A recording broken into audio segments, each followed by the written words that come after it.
Hello dear, आपका इस class के अंदर बहुत बहुत वेलकम है। उम्मीद है कि बढ़िया तरीके से पढ़ रहे हैं और कंसिस्टेंटली अपनी तैयारी कर रहे हैं। सबसे मुश्किल चीज़ अगर इस दुनिया में कोई है, मतलब सक्सेस के लिए मुश्किल छोड़ो, सबसे ज़रूरी अगर कोई चीज़ है सक्सेस के लिए, किसी भी फील्ड में सक्सेस के लिए, तो वो है कंसिस्टेंसी। रोज़ किसी एक काम को बार बार करना, ठीक है, सबसे ज़रूरी है। और अगर इस चीज़ को कोई मेंटेन रखता है तो इनएविटेबल है सक्सेस। हो ही नहीं सकता कि वो उस काम में सक्सेसफुल ना हो अगर वो रोज उस काम को कर रहा है, ठीक है। बाकी और भी कई सारे फैक्टर तो होते ही हैं कि भैया ध्यान से पानीपत उधर है, चला उधर गया तो फिर तो नहीं ही पहुंचेगा, है कि ठीक ठाक डायरेक्शन में तो चल ही रहा है, ठीक है। तो पेन नोटबुक निकाल लो, अपने माइंड को शांत करो, ठीक है, डिस्ट्रैक्शंस को हटाओ, पानी वानी पी लो, अगर नहीं पिया है तो मुंह धो लो और आराम से पूरा फोकस के साथ बैठो। इस क्लास को स्टार्ट करते हैं। मेंसुरेशन 3D मैंने स्टार्ट किया है, इसको कम से कम टाइम के अंदर मोस्ट एफिशिएंटली इस टॉपिक को खत्म करने की कोशिश करेंगे, ठीक है। पहली क्लास के अंदर क्या करूंगा, पहली क्लास के अंदर कंप्लीट अंडरस्टैंडिंग करेंगे फॉर्मूलाज की और 3D फिगर्स की। इसके अंदर क्वेश्चंस नहीं करेंगे, लेकिन ये बहुत ही ज़रूरी क्लास है, आपको पूरी अंडरस्टैंडिंग दे देगी फिगर्स की। कभी भी इस टॉपिक से आपको डर नहीं लगेगा, चाहे वो कुछ भी कर दे इस टॉपिक के अंदर, ठीक है। उसके बाद इस क्लास के बाद आगे कुछ क्लासेज होंगी जिनके अंदर अलग अलग तरह के जितने भी क्वेश्चन पूछे जाते हैं उन क्वेश्चंस के थ्रू भी कई सारी चीज़ें सीखेंगे और उन क्वेश्चंस की प्रैक्टिस करेंगे, ठीक है भाई।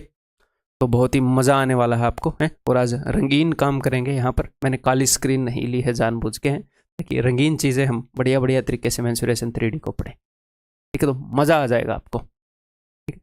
तो स्टार्ट करते हैं, और इन चीज़ों को अंडर एस्टिमेट मत करना। एक बार अगर आपके दिमाग में किसी भी चीज़ को लेकर क्लैरिटी है तो फिर आप किसी भी चीज़ को नहीं छोड़ोगे। एग्जामिनर कितना भी चीज़ों को घुमा फिरा ले, तोड़ मरोड़ ले, हैं, तो क्लैरिटी होनी ज़रूरी है। हर एक टॉपिक के बारे में मैं आपको अल्ट्रा क्लैरिटी दूंगा, ठीक है। चलिए जी, तो स्टार्ट करते हैं। तो मेंसुरेशन 3D के अंदर मेरे भाई मेनली अपने एग्जाम के अंदर 3 तरह की फिगर होती हैं। एक तो हो गए सबसे पहले प्रिज्म्स। ये सारे प्रिज्म्स हैं, इन सब के अंदर क्या चीज़ कॉमन है, एक बार सोचो जरा, क्या चीज़ कॉमन है। इन फिगर्स को बनाने में एक ही तरीका यूज हुआ, क्या कि नीचे जो शेप है उसी शेप को, मान लो मैंने एक कार्डबोर्ड लिया, एक गत्ता लिया, और मैंने उसे सर्कुलर शेप में काट दिया और मैंने उसको रख दिया। फिर उसके ऊपर एक और सर्कुलर शेप, एक और गत्ता रख दिया, एक और गत्ता रख दिया, या फिर गत्ता भी छोड़ो, आपने एक कॉइन लिया, कॉइन, सिक्का, आपने एक सिक्का लिया, उसके ऊपर एग्जैक्टली सेम सिक्का रखना है, सेम सिक्का रख दिया, सेम सिक्का रख दिया, तो क्या हुआ, क्या बन जाएगा, एक सिलेंडर बन जाएगा। सिक्के के ऊपर सिक्का रखोगे तो ऐसे ही अगर आप एक स्क्वायर के ऊपर एक स्क्वायर रखोगे और एक फिक्स्ड हाइट तक रखोगे, जितनी स्क्वायर की साइड है, तो एक क्यूब बन जाएगा। थोड़ी सी ज़्यादा या कम हाइट तक रख दोगे तो क्यूबॉइड बन जाएगा, ठीक है। कोई भी रेक्टेंगल ले लोगे, उसके ऊपर सेम रेक्टेंगल रखते रहोगे, क्यूबॉइड बन जाएगा, ठीक है। देन कोई भी ट्रायंगल लोगे, उसके ऊपर ट्रायंगल रखते रहोगे ऐसे सीधी सीधी, तो ये वाली फिगर बन जाएगी। तो इसको हम क्या बोलेंगे, ए प्रिज्म विद ट्रायंगुलर बेस। एक ऐसा प्रिज्म जिसका बेस ट्रायंगल है, एक ऐसा प्रिज्म जिसका बेस सर्कुलर है, एक ऐसा प्रिज्म जिसका बेस स्क्वायर है या रेक्टेंगल है। तो एक तो इस तरह की फिगर है, इनके फॉर्मूले वगैरह सब कुछ कराऊंगा, पहले फिगर्स को समझ लो, ठीक है।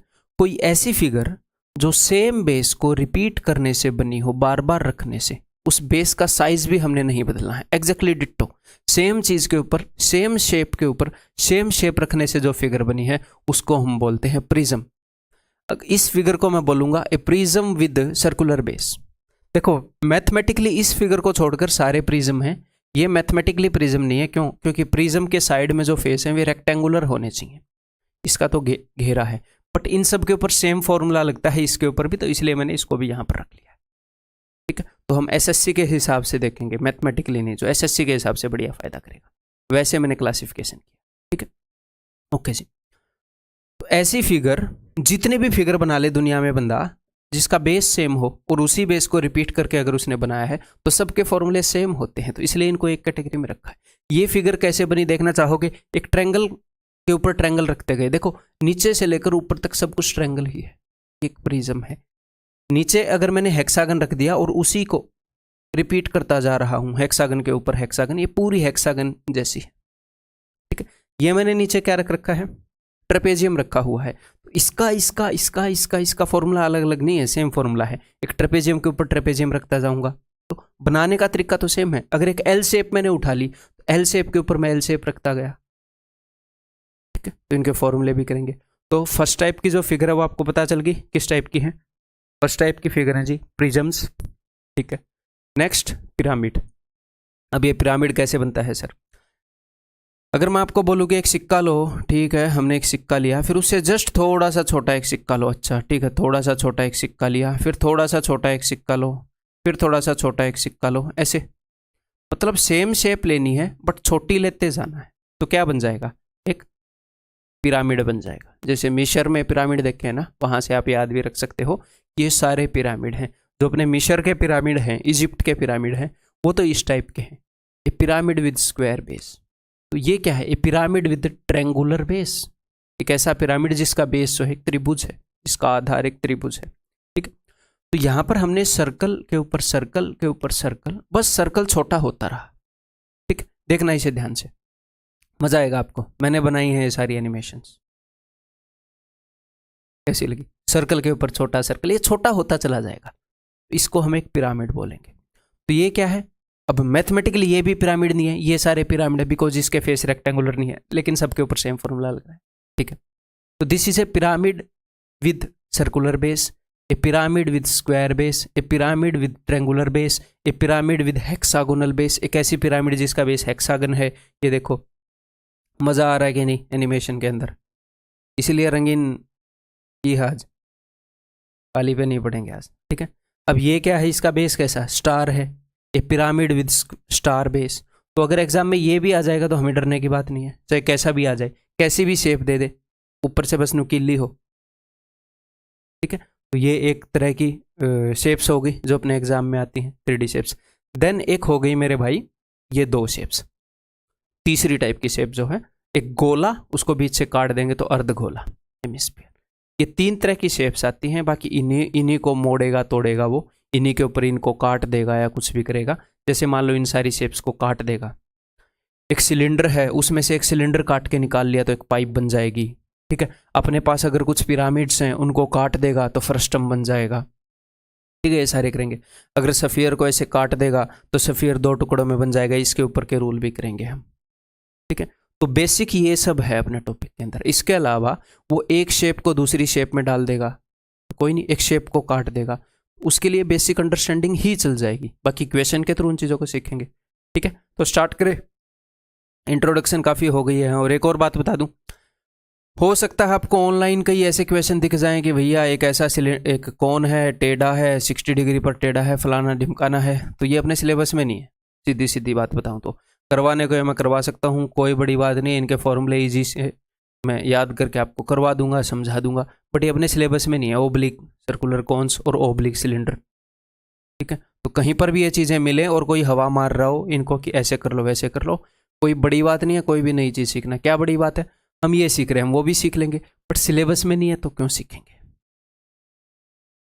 ठीक है। इसमें वही अपनी ट्रिग्नोमेट्री लगेगी इसका निकालने में, थीटा है कितना झुका हुआ है, हाइट ये आ गई, अंडरस्टैंडिंग वही लगेगी, बट सिलेबस में नहीं है।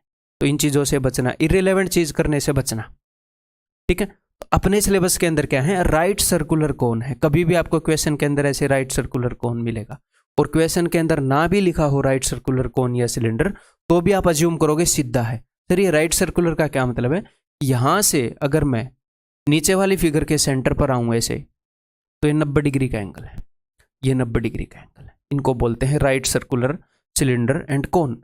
तो जितने भी प्रिज्म होंगे, जितने भी पिरामिड होंगे, सारे राइट होंगे, सारे राइट होंगे। क्लियर है मेरे भाई? आगे बढ़ जाएं, फिर करें, फिर चलो जी फॉर्मूलाज करने स्टार्ट करते हैं। फिर अब ध्यान से सुनो यहाँ पर, जनरलाइज्ड फॉर्मूलाज फॉर प्रिज्म्स। तो ये जो मैं आपको करवा रहा हूँ ये जनरलाइज्ड फॉर्मूला है। जनरलाइज्ड फॉर्मूला का क्या मतलब है, सारे प्रिज्म्स के ऊपर ये फॉर्मूले लगेंगे। तो ये आपको ध्यान से समझने जरूरी है। कुछ जो प्रिज्म हैं उनके हम रटेंगे, याद करेंगे, मतलब कि हमें याद होने चाहिए वो, और हमें जनरलाइज्ड फॉर्मूलों की समझ होनी चाहिए, ताकि उसने कभी भी बेस बदल दिया तो हम उस क्वेश्चन को भी उतने ही इजीली कर पाए। मान लो उसने बेस को स्टार जैसा दे दिया, उसके अंदर सेम अंडरस्टैंडिंग लग रही है, तो क्या ही दिक्कत है? अलग से फॉर्मूला रटने की जरूरत नहीं है स्टार का, बना भी दे, ठीक है। हाँ, जिन चीज़ों का वो बार बार दे रहा है वो मैं बताऊंगा, जैसे सिलेंडर को बार बार यूज़ कर रहा है, क्यूबॉइड को यूज़ कर रहा है, क्यूब को यूज़ कर रहा है, कौन को यूज़ कर रहा है, ठीक है, उनका हम याद कर लेंगे, ठीक है। चलिए जी, तो सबसे पहले जनरलाइज्ड फॉर्मूलाज फॉर प्रिज्म। तो सबसे पहले हम बात करेंगे भैया वॉल्यूम की। मुझे एक बात बताओ, वॉल्यूम क्या होता है? आयतन मत बोल देना, ये इसकी ट्रांसलेशन है, इसका मतलब नहीं है। वॉल्यूम का मतलब है मेरे भैया कैपेसिटी। इस चीज़ के अंदर पानी डालो, हवा डालो, दूध डालो, कुछ भी डालो तो कितना आएगा, इसकी कैपेसिटी कितनी है। तो मान लो ये एक टंकी है, तो एक टंकी की कितनी कैपेसिटी है किस चीज़ पर डिपेंड करती है? दो चीज़ों पर डिपेंड करती है, ध्यान से देखो। अगर मैंने एक टंकी बनाई है, एक तो ये टंकी बनाई है और एक टंकी बनाई है ये, एक तो इतना छोटा बेस है, एक इतना बड़ा बेस है, ठीक है। तो अगर मैं बड़ा बेस बना दूंगा तो टंकी के अंदर तो पानी ज़्यादा आएगा। अगर मैं इसके साथ में एक और टंकी बना दूं जिसका ये बेस है, ये काफ़ी बड़ा हो, तो पानी तो ज़्यादा आएगा। हाँ, एक तो बेस कितना बड़ा बनाया है, क्योंकि उसी बेस को रिपीट कर करके हम वो बना रहे हैं, तो एक तो बेस कितना बड़ा बनाया है इसके ऊपर डिपेंड करता है कि भैया वॉल्यूम कितना होएगा। या फिर अगर आपको लगे सर वो चीज़ अगर भरी हुई हो अंदर से, तो वॉल्यूम का क्या मतलब है?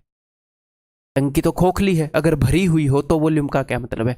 तो वॉल्यूम का मतलब है कि उसे बनाने में कितना मटेरियल लगा, यानी कि उसके अंदर कितना मटेरियल आ सकता है। भले ही उसके अंदर आप सीमेंट भर दो कि उसके अंदर कितनी सीमेंट आई है, उसको लोहे से बनाया है तो उसको बनाने में मटेरियल कितना लगा है, ठीक है, ओके जी। तो अगर मैं बड़ा बेस बना दूंगा तो भैया ज़्यादा पानी आएगा। और हाँ, दूसरी क्या चीज़ है, दूसरी चीज़ जिसके ऊपर ये डिपेंड करता है, दैट इज़ हाइट। अब मैंने बेस तो बड़ा बनाया बट हाइट छोटी सी ले ली टंकी की, ऐसे है, ज़्यादा ऊंची टंकी बनाई ही नहीं मैंने।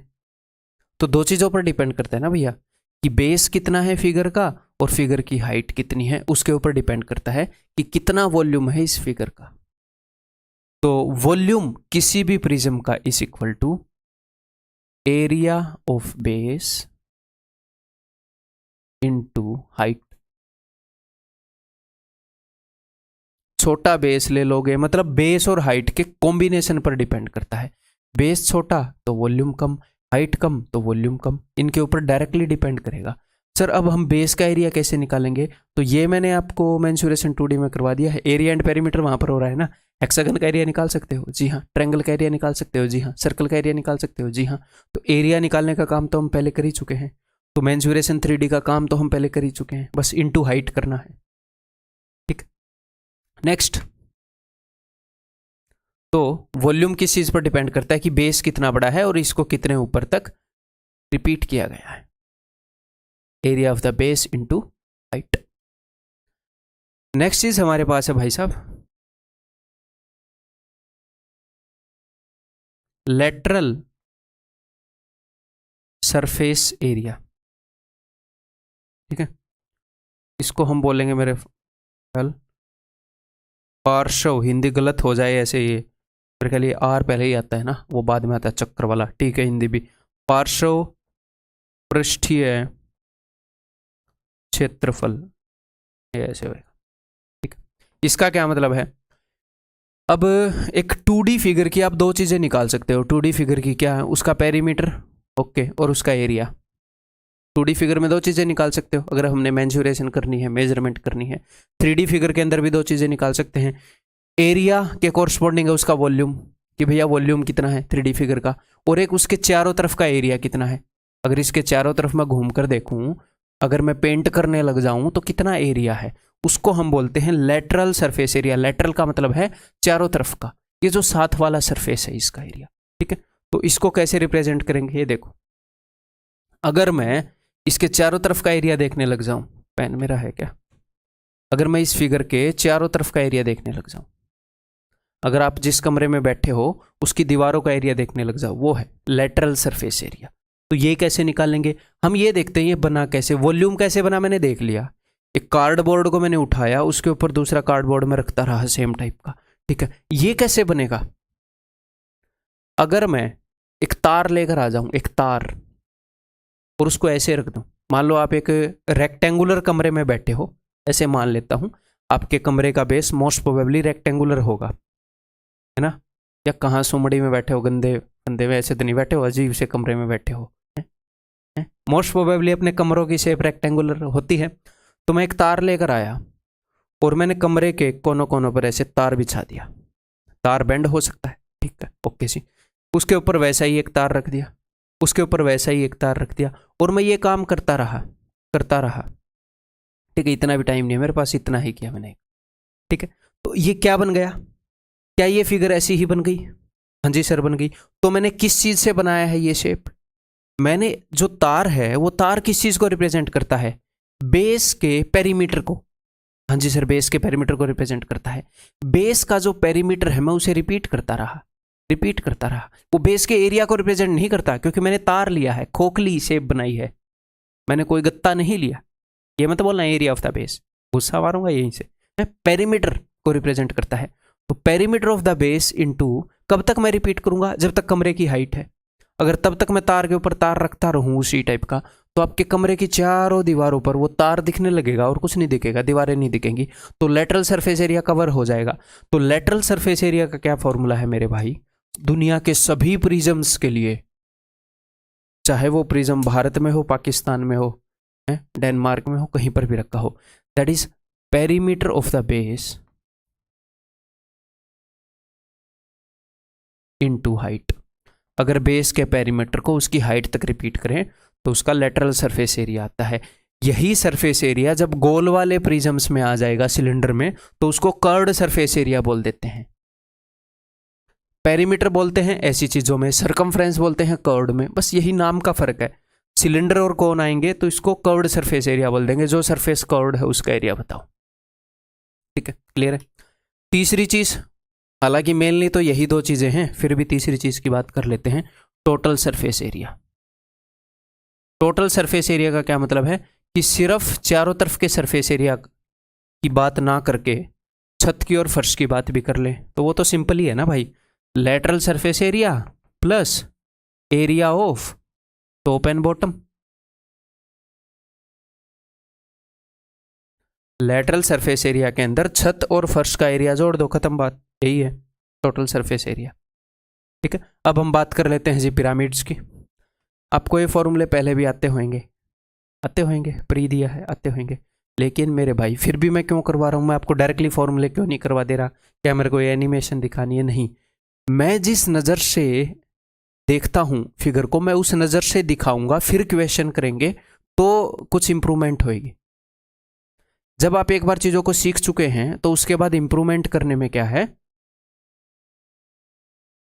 मतलब पहली बार जब आप सीखेंगे तो सब कुछ नया होएगा, तो 100% इंप्रूवमेंट होएगी। जब दूसरी बार सीखेंगे तो कुछ चीज़ सीखी हुई सीखेंगे, तो इंप्रूवमेंट के लिए थोड़ा सा ज़्यादा सीखना पड़ता है, ये मैं कहना चाह रहा हूँ, ठीक है। तो एक आधी चीज़ें रिवाइज भी करनी होती हैं, तो उनको रिवाइज होने देना। बहुत ज़्यादा ज्ञानी बनने की जरूरत नहीं है कि मेरे को तो पहले आता है, मेरे को बहुत पहले से आता है, ठीक है, आपसे पहले से ही आता है, बहुत पहले से पढ़ा रहा हूँ। तो किसी भी चीज़ को स्किप करने की जरूरत नहीं है, जिस चीज़ को स्किप करने की जरूरत होगी मैं खुद बता दूंगा। तेज स्पीड में भले ही देख लो, स्किप नहीं होनी चाहिए चीज़, ठीक है भाई। चलिए next, generalise formula for pyramids. Pyramids के लिए जनरलाइज फॉर्मूला, दुनिया की सभी पिरामिड्स के लिए क्या जनरलाइज फॉर्मूला? सबसे पहले करते हैं जी वॉल्यूम। वॉल्यूम कैसे पता चलेगा? बोले तो आयतन। और ये फॉर्मूले कैसे आए ये भी मैं आपको आगे बता दूंगा, इनके भी जनरलाइज फॉर्मूले बता दूंगा, एंड में करेंगे, ठीक है, मजा आ जाएगा आपको, ठीक। तो किसी भी पिरामिड का वॉल्यूम निकलेगा, जैसे प्रिज्म में क्या था? प्रिज्म में था area of base into height, तो इसमें भी बेस पर और उसकी हाइट पर डिपेंड करता है, लेकिन इसमें यहां पर आएगा 1/3 into area of base into height. और हाइट का क्या मतलब है? हाइट का मतलब है ये फिगर कितनी ऊंची है, सिंपल, वही मतलब जो होना चाहिए। इसकी चोंच से लेकर नीचे वाली फिगर के सेंटर तक कितनी ऊंची है, ऐसे माप लो या ऐसे माप लो, बात तो बराबर ही है, उसकी भी ऐसे ही मापी जाएगी। क्लियर है भाई? ओके जी। देन लेटरल सरफेस एरिया, या इस केस में कर्व्ड सरफेस एरिया बोल लो, वो होएगा हाफ, एरिया 1/3 हुआ है, वो होएगा half into perimeter of bottom perimeter of base into slant height होएगा। अब की बार क्या होएगा? Slant height. ठीक है, हाइट मत करिएगा, ध्यान रखिएगा। स्लांट हाइट क्या होती है? स्लांट हाइट होती है ये तिरछी वाली ये इसको L से रिप्रेजेंट करते हैं। स्लांट हाइट क्या होती है? अगर बेस रेक्टेंगुलर हो तो स्लांट हाइट ये नहीं होती, ये होती है एज। एज ऐसे लिख देता हूं ई को। L होती है बेस की भुजा पर, यहां से अगर कोई लाइन आ रही है, बेस जो साइड में जो ट्रायंगल बनी है ना, उस ट्रायंगल की हाइट को हम बोलते हैं स्लांट हाइट। इस केस में ट्रायंगल नहीं बनी इसलिए हमने ये ले ली। जो साइड में जो ट्रायंगल बनी है उस ट्रायंगल की हाइट को हम बोलते हैं स्लांट हाइट। इसको हम क्या बोलेंगे? इसको हम बोलेंगे एज कोर। हिंदी में बोलेंगे तिरछी ऊंचाई, तिर्यक कोर, तिर्यक ऊंचाई ऐसे बोल सकते हैं। ठीक है, जो साइड में जो ये ट्रायंगुलर फेस है इसकी जो हाइट है, इसके ऊपर जब आप 90 डिग्री ऐसे ड्रॉप करोगे, ठीक है, that is slant height. Total surface area क्या होएगा? टोटल सरफेस एरिया हो जाएगा लेटरल सरफेस एरिया प्लस, यहां पर तो टॉप और बॉटम है ही नहीं, सिर्फ बॉटम है, तो एरिया ऑफ बेस। खत्म। क्लियर है? समझ में आ गई? ये बेसिक अंडरस्टैंडिंग दिमाग में बैठ गई। अब हम एक एक फिगर को भी पकड़ेंगे, टेंशन नहीं लेनी है आपने। ठीक है, वॉल्यूम के बारे में मैं यहां पर दिखाना चाह रहा था कि वॉल्यूम कैसे बनता है। वॉल्यूम बनता है इसी चीज को बार बार छोटा छोटा छोटा करके ऐसे रिपीट करने से। ठीक है, ओके। अब हम क्या करेंगे भाई? अब हम एक एक फिगर को पकड़ेंगे जो अपने एग्जाम में आती है और डिटेल में करेंगे। यहां पर आपके सामने ये वाली फिगर क्या है? ये है क्यूबॉइड, हिंदी में बोलेंगे घनाभ है। इसका बेस जो है वो होता है रेक्टेंगुलर, ये लेंथ है, ये ब्रेड्थ है, ये हाइट है। ठीक, क्लियर है? अगर ये लेंथ है तो इसके सामने वाली ये भी लेंथ है, ये ब्रेड्थ है तो इसके सामने ये भी ब्रेड्थ है, ये भी ब्रेड्थ है, ये भी ब्रेड्थ है। तो ऐसे 4 लेंथ होंगी, लेंथ लेंथ लेंथ लेंथ। ठीक है, चारों लेंथ को एक बार मार्क करके दिखाऊं, ये देखो ऐसे ही 4 हाइट होंगी, ये वाली हाइट, ये वाली हाइट, ये वाली हाइट, ये वाली हाइट। 4 हाइट का मतलब मैं ये नहीं कहना चाह रहा कि 4 अलग अलग लंबाइयों की होंगी। जैसे रेक्टेंगल के अंदर 2 लेंथ और 2 ब्रेड्थ होती हैं, यहाँ पर 4 हो जाती हैं चीजें। ठीक, क्लियर है? तो अब इसके जो फॉर्मूले हैं वो मेरे से पहले आप निकालेंगे, आपको पहले ही आते हैं फिर भी आप निकालेंगे। इसका वॉल्यूम क्या होएगा? लेटरल सरफेस एरिया क्या होएगा? एक एक करके निकालते हैं। तो इसका वॉल्यूम होएगा भैया area of the base into height. तो एरिया ऑफ द बेस, इसके बेस में क्या है सर? रेक्टेंगल है, तो लेंथ इनटू ब्रेड्थ, ये हो गया area of the base into height. ठीक है, देन इसका lateral surface area, lateral surface area क्या होता है मेरे भाई? Perimeter of the base into height. तो इसका पेरीमीटर क्या होएगा वो पता चलेगा इस चीज पर कि इसका बेस क्या है। इसका बेस है सर रेक्टेंगुलर, तो पेरीमीटर है twice of L plus B, perimeter of base into height. ठीक है, इसका टोटल सरफेस एरिया क्या होएगा? टोटल सरफेस एरिया होएगा इसका lateral surface area plus area of 2 rectangles, है ना? लेटरल सरफेस एरिया, उसमें बॉटम और टॉप जोड़ना है, तो आप वैसे निकाल सकते हो, लेकिन ये हमने डायरेक्टली रट के रखना है। क्या? Twice of LB plus BH plus HL, रटा हुआ होना चाहिए। ये नहीं कि एग्जाम में आप वहां पर निकाल रहे हैं। तो मैंने बेसिक अंडरस्टैंडिंग क्यों करवाई? क्योंकि अगर कोई ऐसी शेप आ गई, कोई ऐसा बेस ले लिया उसने जो वो नॉर्मली नहीं लेता, उसने नया ले लिया, तो क्या है फिर भी आप कर पाओगे क्वेश्चन को। बेसिक अंडरस्टैंडिंग होनी चाहिए, जनरलाइज्ड अंडरस्टैंडिंग होनी चाहिए। ठीक है, तो ये हमें याद होना चाहिए भाई साहब। वहां पर ये नहीं है कि इसके अंदर 2L भी जोड़कर इसको निकाल रहे हैं, नहीं, ये याद होना चाहिए। ठीक है, और इस 2 को भूलना नहीं है बेचारे को। क्लियर है? और इस फिगर के अंदर एक और चीज होती है डायगोनल। ठीक है, तो डायगोनल क्या होएगा? डायगोनल यहां पर मैं बात कर रहा हूं इस चीज की। ठीक है, तो इसको आप इजीली प्रूव भी कर सकते हैं। कैसे प्रूव कर सकते हैं? देखो मैं एक बार बता भी देता हूं, अगर आप समझ पाओ तो। बहुत ज्यादा टाइम नहीं लूंगा, डायरेक्टली सिर्फ एक बार बताऊंगा। अगर मैं बेस पर एक राइट एंगल ट्रायंगल को देख पा रहा हूं, बेस के ऊपर ABC, तो ये L है, ये B है, तो पाइथागोरस थ्योरम से इसकी लंबाई हो जाएगी √L² प्लस B²। ओके जी। अब अगर मैं CAD एक राइट एंगल ट्रायंगल को देख पा रहा हूं, तो एक और बात मुझे क्लियर हो जाएगी। क्या? ये जो AD है ये हाइट है H। तो इस डायगोनल की लंबाई हो जाएगी इसका स्क्वायर प्लस इसका स्क्वायर अंडर रूट, इसका स्क्वायर आएगा L square plus B square, इसका स्क्वायर आएगा एच स्क्वायर अंडर रूट। तो डायगोनल की लंबाई विल बी अंडर रूट, हमें रटी हुई होनी चाहिए, बस ये आपको पता चल गया कि 2 बार पाइथागोरस लगा के आई है। Under root L square plus B square plus H square, diagonal की लंबाई विकर्ण की लंबाई। ठीक है मेरे भाई। और यहाँ पर थोड़ा सा इसके बारे में जान लेते हैं। रुको तो एक बार, अब इस इंक को तो हाइड कर सकते हैं क्या करें, देखता हूँ। Let me try this.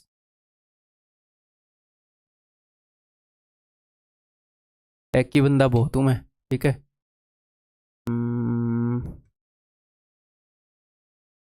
चलो एक बार क्यूबॉइड के बारे में थोड़ी सी अंडरस्टैंडिंग आपकी हो जाए 3D है कि क्यूबॉइड को अगर मैं खोल लूँ तो क्या बनेगा। देखो कितने फेस आए, टोटल 6 फेस आएंगे। अंडरस्टैंडिंग होनी ज़रूरी है ताकि आप वहाँ पर चीज़ों को अच्छे से विजुलाइज कर पाएँ। सारा काम मैंने किया है, आई कैन प्राउडली से। देखो ये मैं आपको इसका नेट दिखा रहा हूँ, ठीक है मेरे भाई। अब आगे बढ़ते हैं फिर।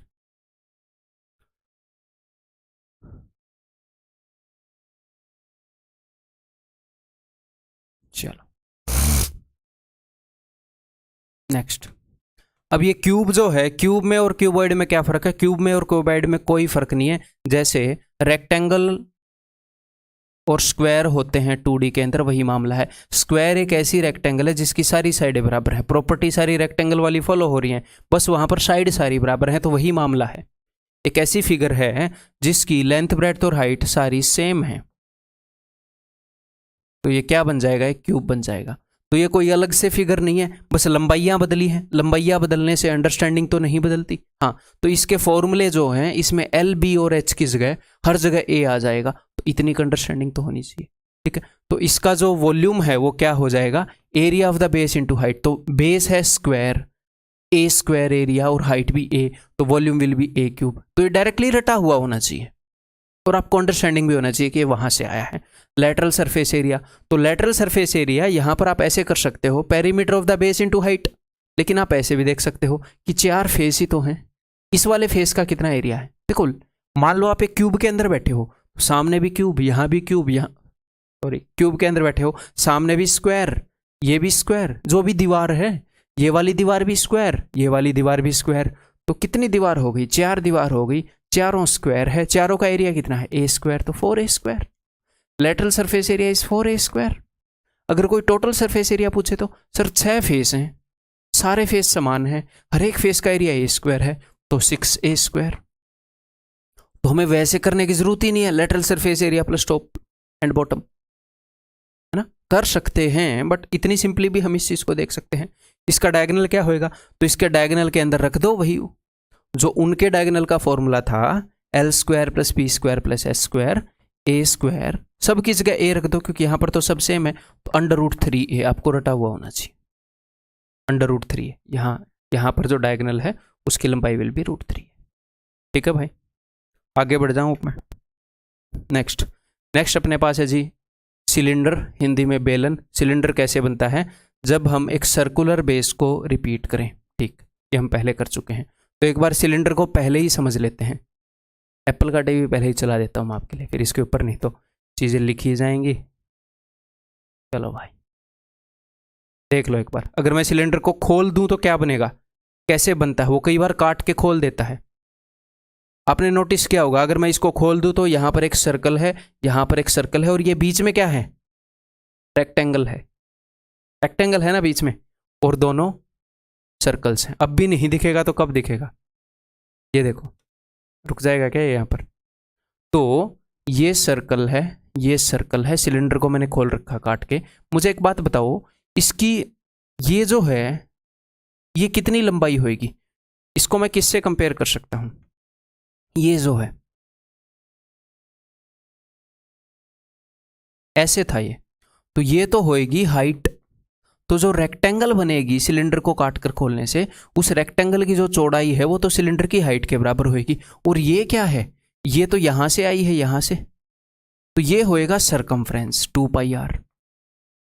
जो लंबाई है वो, बिकॉज काट के ये खुला है। अब थोड़ी सी विजुअलाइजेशन आपको भी यूज करनी पड़ेगी। अब आपके दिमाग के अंदर हाथ देकर विजुअलाइज तो करवा नहीं सकता ना, फिगर विगर काट कूट के लाया हूं तो इतना तो अब आप समझ रहे होंगे कि ये जो चीज़ है ये एज ए लंबाई यूज हुई है। इतना दिमाग आपको लगाना पड़ेगा। क्लियर है? तो मान लो वो कल को इस फिगर को काटता भी है और वो काटता भी है, तो ये अंडरस्टैंडिंग आपके दिमाग में होनी चाहिए। डायरेक्टली आपको पता होना चाहिए, वहां पर आपको सोचना नहीं पड़ेगा चीज़ें। जिस हिसाब से मैं करवाऊंगा यहां से तैयार करके आपको भेजूंगा।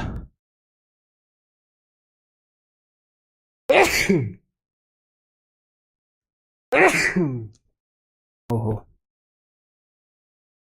ये भी तैयारी चल रही है कि वहां पर अगर कोई छींक दे, आपको डिस्टर्ब करने की कोशिश करे, तो कैसे कंट्रोल करना। नेक्स्ट, इसके सारे फॉर्मूले देखते हैं भाई। Volume, area of base into height. इसका बेस कैसा है सर? सर्कुलर है, तो एरिया ऑफ बेस क्या होगा? πr² into h। क्या ये सर मैं वहां पर सोच समझ के निकालूंगा? नहीं, रटा हुआ होना चाहिए। बार बार आती है फिगर, जो भी मैं आपको फिगर करवा रहा हूँ रटा हुआ होना चाहिए उन सब का। जिसका नहीं होना चाहिए वो मैं बता दूंगा। Volume is πr² into h। Total curved surface area, तो लेटरल सरफेस एरिया की जगह अब की बार कर्व्ड सरफेस एरिया। क्यों? क्योंकि यहां पर ये जो सरफेस है कर्व्ड है सारा। कर्व्ड चीजें होती हैं तो अलग नाम होता है उनका, ठीक है। Perimeter of base into height, base का पेरीमीटर क्या होगा? 2πr, ठीक है। यहाँ पर ये r में क्या यूज कर रहा हूँ? ये मैं यूज कर रहा हूँ इसका रेडियस, और हाइट में यूज कर रहा हूँ इस सिलेंडर की हाइट। ठीक है मेरे भाई, क्लियर है?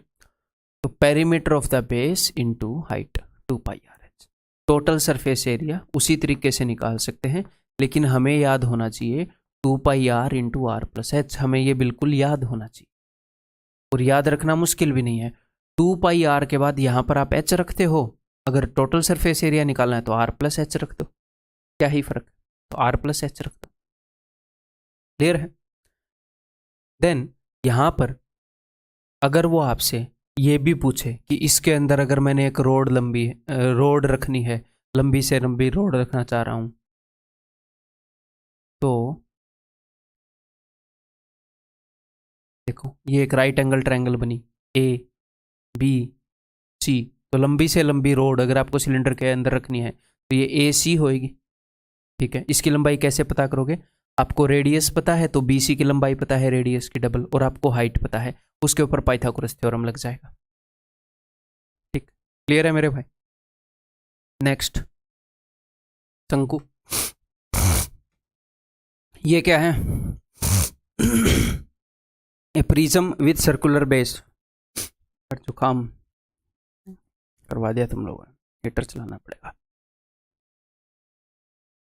ये बंद करनी पड़ेगी, ठीक है। तो सबसे पहले मैं शंकु को दिखा देता हूं आपको कि ये कैसे बनता है। देखो बाद में क्वेश्चन आएंगे तो आपको अंडरस्टैंडिंग की जरूरत पड़ेगी। जब मैं एक कोन को काटता हूं तो एक तो नीचे बेस में तो सर्कल होगा, ये क्या होता है पता है? ये होता है एक सेक्टर। अब आपको दिख भी रहा होगा, ये एक सेक्टर है। सेक्टर जो आपके शहरों में होते हैं वो वाले नहीं, ये वाला एक सेक्टर, ठीक है। तो ये क्या है? ये अगर मैं कोन बनाऊं, ध्यान से देखिएगा, ठीक है। ये बेस तो यहां पर हो गया, ठीक है। तो जब मैंने इसको काटा, ये क्या है? ये है कोन की स्लांट हाइट। जो रेडियस है वो स्लांट हाइट है। अच्छा, और ये क्या है? ये सारा जब ये मैंने ऐसे काटा तो ये जो खुलकर आया है ना, ये है बेस का सरकमफ्रेंस 2πr।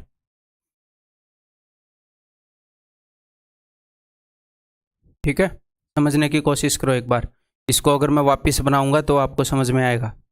थोड़ी सी वीडियो को पीछे करके देख लो, जहां पर ये बन रहा था और बिगड़ रहा था, बन रहा था बिगड़ रहा था, तब आपको समझ में आएगा कि इस सारे से तो ये सारा तो इस सर्कल के चारों तरफ आ रहा था, 2πr के बराबर था, और ये कोन की स्लांट हाइट का काम कर रहा था। ठीक है,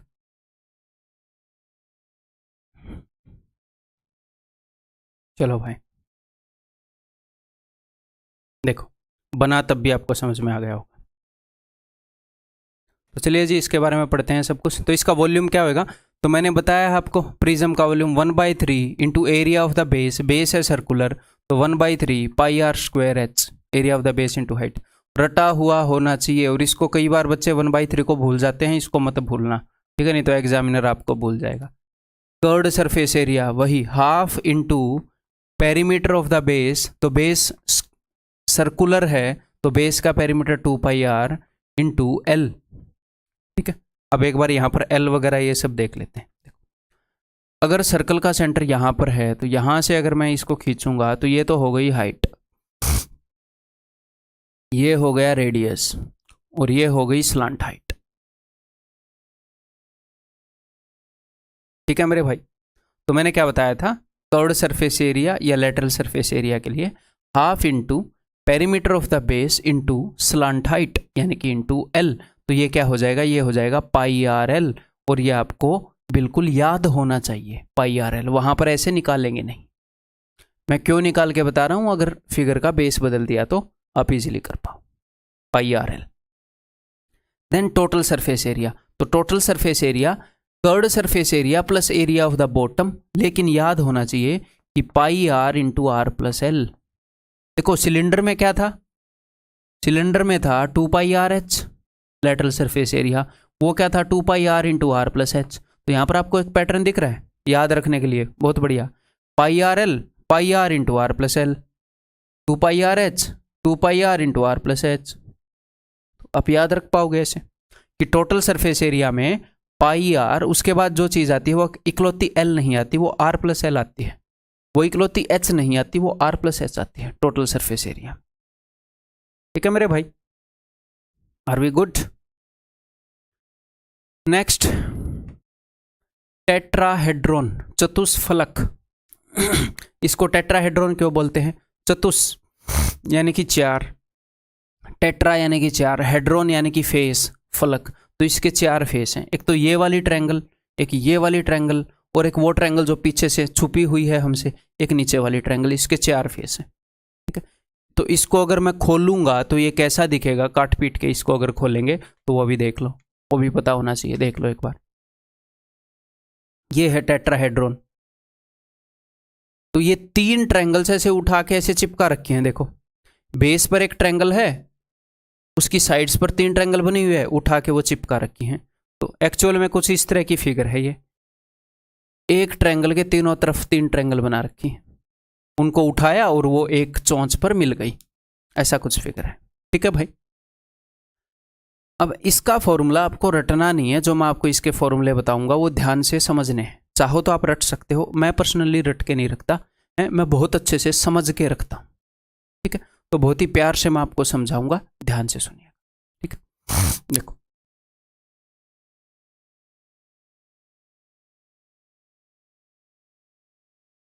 मान लो बेस पर जो ट्रायंगल है दैट इज ABC और ये है O, और हमारे सिलेबस के अंदर जितने भी ये प्रिज्म और पिरामिड हैं वो सारे राइट सर्कुलर है, मैंने आपको बताया था, ऐसे तिरछे वाले नहीं हैं।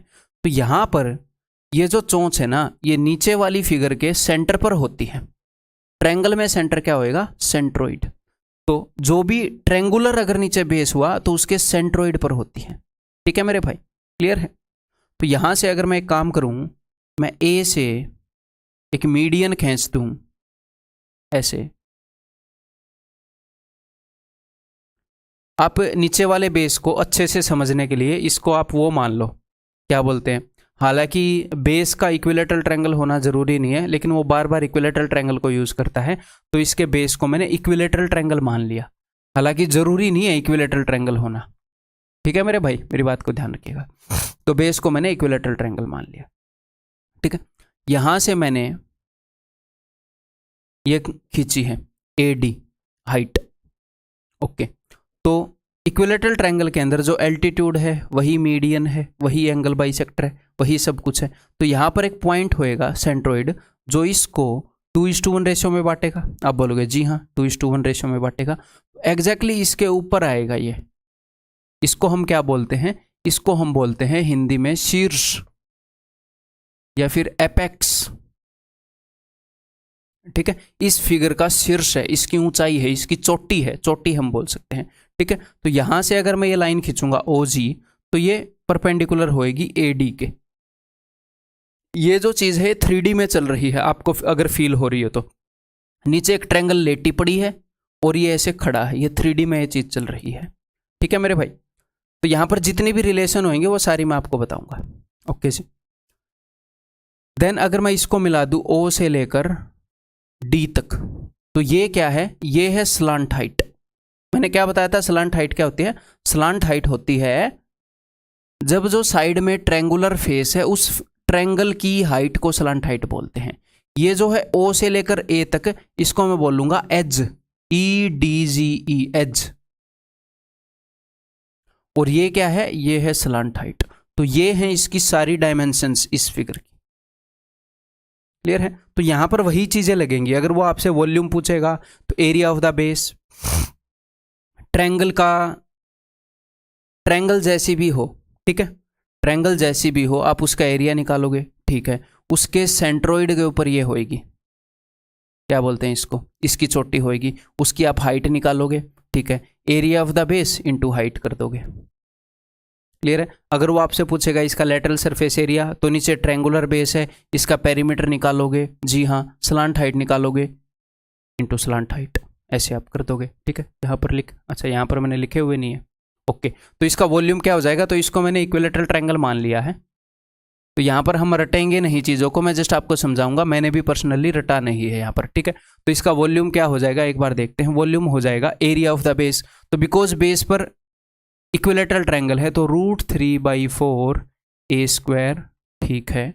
Area of the base into height, तो हाइट क्या होएगी मेरे भाई, ये जो भी होएगी OG। तो यहाँ पर हम फॉर्मूला बना नहीं सकते है ना, वैल्यूज के अकॉर्डिंग हमें OG निकालनी पड़ेगी। नीचे तो मैंने इक्विलेटरल ट्रायंगल मान ली, अब ये साइड में इक्विलेटरल ट्रायंगल है नहीं है, तो वो जो भी वैल्यूज देगा उसके अकॉर्डिंग हमें निकालनी पड़ेगी। तो जनरलाइज्ड फॉर्मूले तो आप लगा लोगे मेरे हिसाब से, मैं आपको इनके बीच में रिलेशन बताता हूं, बाकी ये क्वेश्चन के हिसाब से और अच्छे से हम समझ पाएंगे, ठीक है। मैं आपको इनके बीच में रिलेशन बताता हूं। देखो ये जो AG है, ये AG क्या है, AG है, ध्यान से आप बताओ एक बार, AG क्या है और GD क्या है। AG की लंबाई क्या होगी और GD की लंबाई क्या होगी। मैंने नीचे आपको इक्विलेटरल ट्रायंगल बताई है और G सेंट्रोइड है, ठीक है। तो इक्विलेटरल ट्रायंगल के अंदर मेरे भाई ये अगर G है, ये 2:1 रेशियो में बांट रहा है, लेट दिस बी G, ये D है और ये A है, तो ये GD होता है अंदर वाले सर्कल का रेडियस, GD इन रेडियस होता है, और ये AG होता है, ये होता है बाहर वाले सर्कल का रेडियस, सर्कम रेडियस, ठीक है। तो AG की लंबाई क्या होगी, साइड बाई √3, तो ये क्या हो जाएगा, ये हो जाएगा A/√3, इक्विलेटरल ट्रायंगल के अंदर बता रहा हूं। ये क्या हो जाएगा, ये हो जाएगा A/2√3। अदरवाइज हम इक्विलेटरल ट्रायंगल के अलावा जो भी बेस होएगा वो हम क्वेश्चंस में करेंगे, डरना मत कि वो नहीं बताया, वो हम क्वेश्चंस के अंदर करेंगे, ठीक है। क्लियर है, ये चीज समझ में आ रही है। तो यहां पर 2 राइट एंगल ट्रायंगल हैं हमारे सामने। कौन सी 2 राइट एंगल ट्रायंगल है जिनकी कई बार जरूरत पड़ जाती है। एक तो राइट एंगल ट्रायंगल है, इसको हटा दो, ये हम यार क्वेश्चन के अकॉर्डिंग करेंगे, वैल्यूज के अकॉर्डिंग, ठीक है। एक तो राइट एंगल ट्रायंगल है AGO, तो AGO की कई बार जरूरत पड़ जाती है। AGO के अंदर AO का square is equal to AG का स्क्वायर प्लस OG का स्क्वायर। अगर कभी ना कभी वो आपको एज की लंबाई बता दे तो ये तो आप निकाल लोगे, एज की लंबाई बता दे और आपको हाइट निकालनी हो। हाँ जी सर, एक और राइट एंगल ट्रायंगल यहां पर बन रही है, कौन सी ट्रायंगल बन रही है, OGD। वहां पर हाइपोटेन्यूज क्या है, वहां पर OD है, हाइपोटेन्यूज OD क्या है, OD स्लांट हाइट है, OD square is equal to OG square plus GD square, OG square plus GD square. ये वाली राइट एंगल ट्रायंगल, ये हवा में खड़ी हैं दोनों राइट एंगल ट्रायंगल। तो यहां पर बस आपको इन 2 राइट एंगल ट्रायंगल का पता होना चाहिए, क्वेश्चंस के अंदर इन्हीं का यूज होता है, क्लियर है। अदरवाइज अगर डायरेक्ट क्वेश्चन आएंगे तो area of the base into height, वो डायरेक्टली आपको बताएगा कि बेस पर, ऐसे बताता है, बेस पर एक राइट एंगल ट्रायंगल है और प्रिज्म की, और उसकी हाइट इतनी है, वॉल्यूम बताओ, area of the base into height. तो वहाँ पर तो कोई अंडरस्टैंडिंग चाहिए ही नहीं है, डायरेक्टली आंसर आ जाएगा। ठीक है, कई बार इसके अंदर कंस्ट्रक्शन करनी पड़ती है, वो क्वेश्चन के माध्यम से हम करेंगे। बेसिक मैंने सारा आपको बता दिया है। ठीक है, अब अगर मैं इसी फिगर को, अच्छा नहीं वो आगे आएगा, एक स्टेप आगे आएगा। नेक्स्ट अपने पास एक प्रिज्म है जिसका बेस जो है दैट इज स्क्वायर। नेक्स्ट अपने पास एक प्रिज्म है जिसका बेस जो है that is square, square pyramid या वर्ग पिरामिड।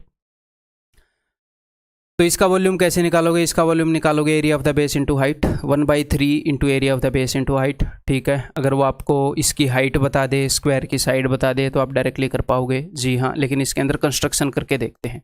ठीक है, फॉर्मूले आप लगा लोगे, कंस्ट्रक्शन करके देखते हैं, फिर क्वेश्चन के माध्यम से हम आगे करेंगे। देखो, लेट दिस बी ओ,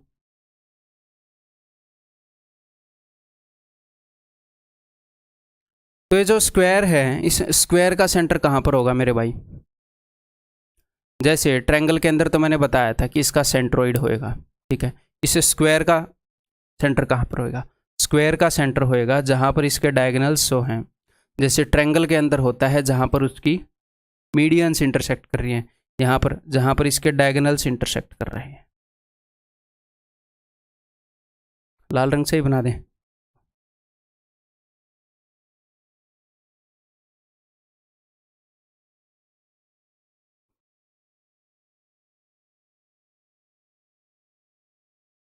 ये ओके, लेट दिस बी जी, ये हमने जी मान लिया। अब इसकी हाइट क्या होगी? इसकी हाइट होगी ये, यहाँ से इसके ऊपर आए तो यहाँ पर भी दो राइट एंगल ट्रायंगल्स बनेगी। एक राइट एंगल ट्रायंगल होगी AGO। अगर आप ध्यान से देखो, दो राइट एंगल ट्रायंगल जो बन रही है उसको मैं रट के नहीं रखता, मैं कैसे याद रखता हूँ मैं आपको बताऊँ। एक राइट एंगल ट्रायंगल बनेगी जिसके अंदर ये जो एज है, जो एज है ये हाइपोटेन्यूज होता है ट्रायंगल AGO में। देखो ठीक है, दूसरी राइट एंगल ट्रायंगल बनेगी। देखो, अगर आप OGC बनाओगे तो भी एक ऐसी राइट एंगल ट्रायंगल बनेगी जिसके अंदर ये जो एज है ये हाइपोटेन्यूज है। दूसरी राइट एंगल ट्रायंगल बनती है जिसके अंदर स्लांट हाइट हाइपोटेन्यूज होता है। तो वो कौन सी बनेगी? सोचो जरा एक बार, वो कौन सी बनेगी? अगर मैं यहां पर बनाऊं, जो फेस हमें दिख नहीं रहा, अगर मैं ऊपर से उसके ऊपर ऐसे हाइट बना दूं, ठीक है, तो यहां पर राइट एंगल यहां पर बनेगा ऐसे। पता नहीं 3D में आप इमेजिन कर पाओगे कि नहीं। Let this be P। मैं बात कर रहा हूं OGP की, इसके अंदर राइट एंगल यहां पर होएगा, यहां पर, वहां से ऐसे हाइट बनाए, यहां पर राइट एंगल नहीं होएगा, यहां पर राइट एंगल होएगा। ठीक है, तो एक तो अपने पास ट्रायंगल बनी है, ट्रायंगल OGA, इसके अंदर OA का square is equal to AG का स्क्वायर। अब ये AG क्या है? ये है डायगोनल बाई 2। अगर स्क्वायर की साइड में A मान लूं तो पूरा डायगोनल क्या होएगा? √2A by 2। ठीक है, और ये क्या है? OG, AG का स्क्वायर प्लस OG का स्क्वायर। और एक और राइट एंगल ट्रायंगल बनेगी, कौन सी? AGP। यहां पर देखो भाई, ये 3D में चीजें हैं तो थोड़ा मोटा आपको भी विजुलाइज करना पड़ेगा। यहाँ पर स्लांट हाइट क्या है? स्लांट हाइट है OP। बाकी क्वेश्चंस के हिसाब से फिर से कंस्ट्रक्शन होएगा तो और अच्छे समझ में आएगा। ठीक है, OP क्या है? Slant height. तो राइट एंगल ट्रायंगल AGP नहीं,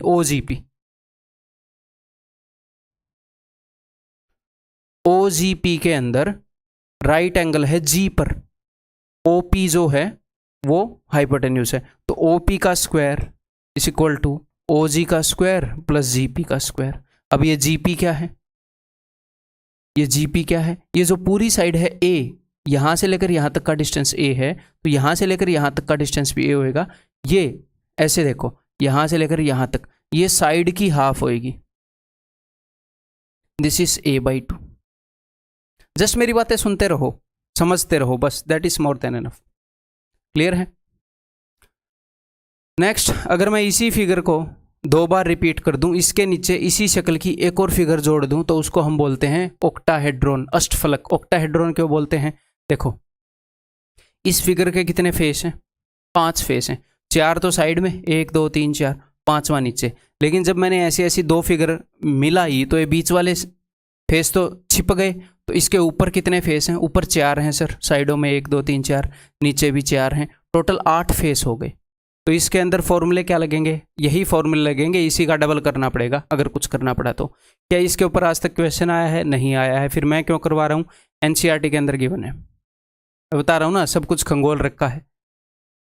एनसीईआरटी अपने नेशनल सिलेबस में आप मान लो, ठीक है, वहाँ पर अगर कोई चीज़ गिवन है तो मैं एक बार समझा देता हूँ आपको, ठीक है। ये सारी चीज़ें वहीं से बता रहा हूँ आपको, ठीक है।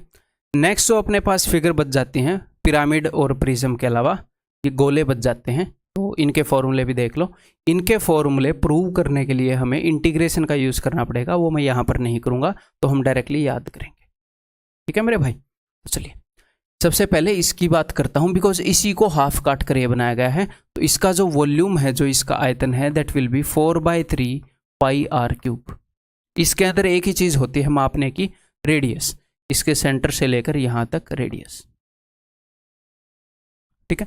इसका कर्व्ड सरफेस एरिया क्या होएगा? दैट विल बी 4 सर्कल्स के एरिया के बराबर होता है, 4πr²। प्रूव नहीं करेंगे, अपने सिलेबस से बाहर चला जाता है, 11वीं 12वीं के सिलेबस टाइप में आ जाता है, ठीक है। तो ये तो इसकी बात है। नेक्स्ट इसकी बात अगर हम करें तो ये है क्या? इससे आधा ही तो है, तो इसका वॉल्यूम क्या होएगा? इसका वॉल्यूम हो जाएगा इसका हाफ, 2/3 πr²। Okay sir. अब यहां पर तो सिर्फ टोटल सरफेस एरिया ही था, कर्व्ड सरफेस एरिया या टोटल सरफेस एरिया एक ही बात थी, या फिर सिंपली सरफेस एरिया बोल दो। यहां पर ऐसा कोई चीज ही नहीं थी कि टॉप एंड बॉटम हो। कहाँ है यहाँ पर टॉप एंड बॉटम? पूरी पूरी गोल बॉल बनी हुई है, लेकिन यहां पर है। यहां पर सारा ही सरफेस कर्व्ड था, कोई ऐसा था ही नहीं फ्लैट।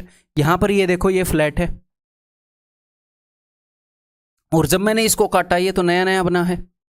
तो इस पूरे का जो एरिया है वो था 4πr²। तो इसका जो कर्व्ड सरफेस एरिया होएगा वो होएगा 2πr², उसका एग्जैक्टली हाफ।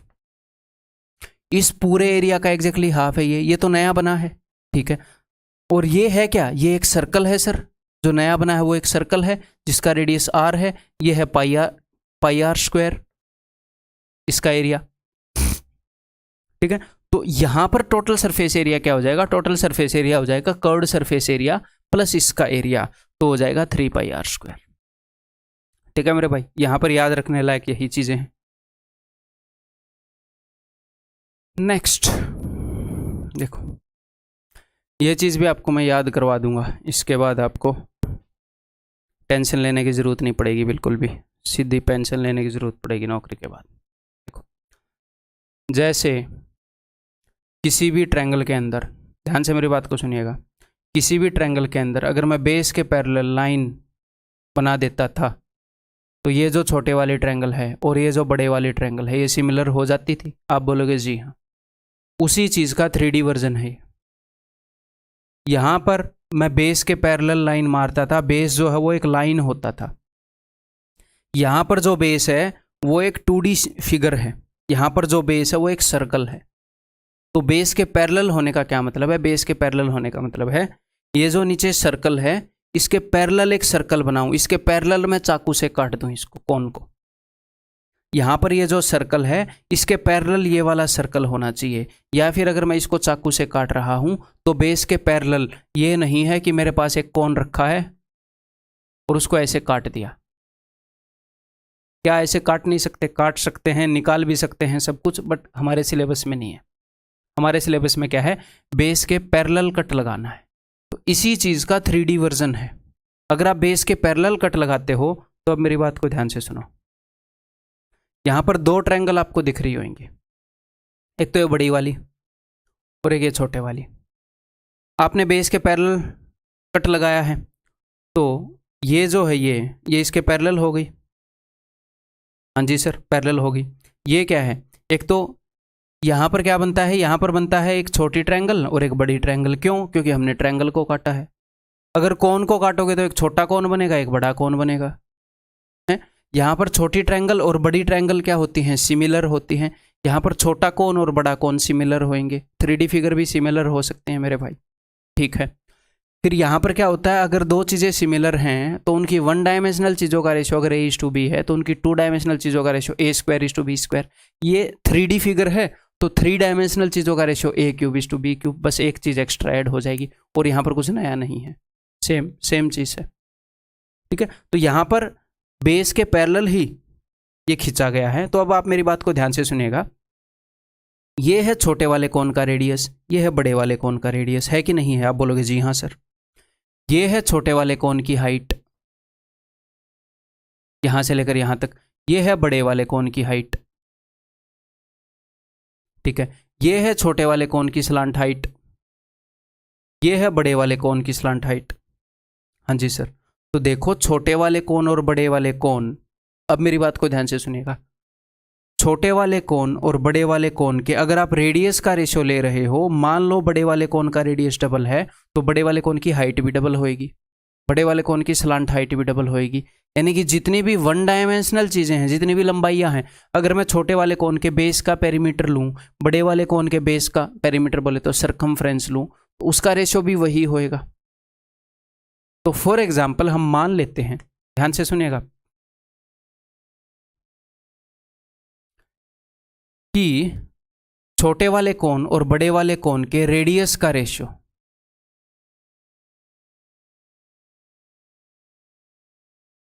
ये है स्मॉल कोन और ये है बिग कोन। स्मॉल कोन कौन सा है? स्मॉल कोन है यहां से लेकर यहां तक।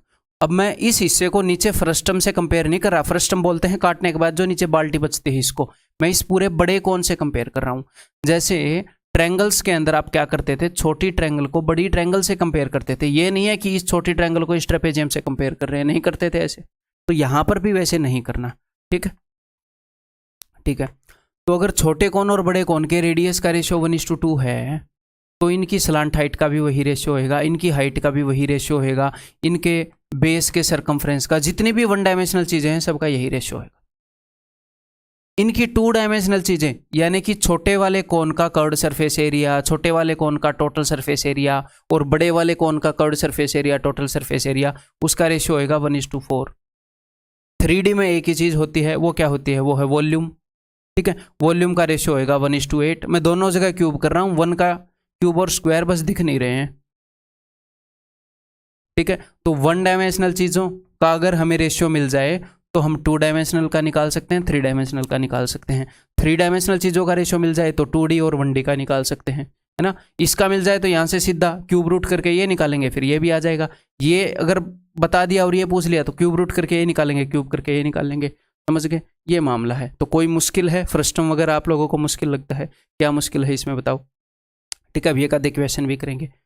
अब अगर यही काम एक ट्रायंगुलर बेस्ड पिरामिड के साथ कर दे, ये तो मैंने कौन के साथ करवा दिया, इसके साथ कर दे तो कोई नई बात नहीं है। Exactly same, exactly same ditto, exactly same ditto. Question भी करेंगे, इनके ऊपर टेंशन मत लेना।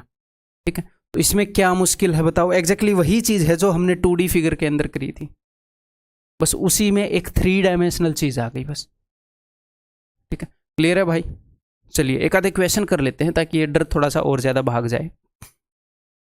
तो यहां पर क्या गिवन है? यहां पर गिवन है find the ratio of volumes.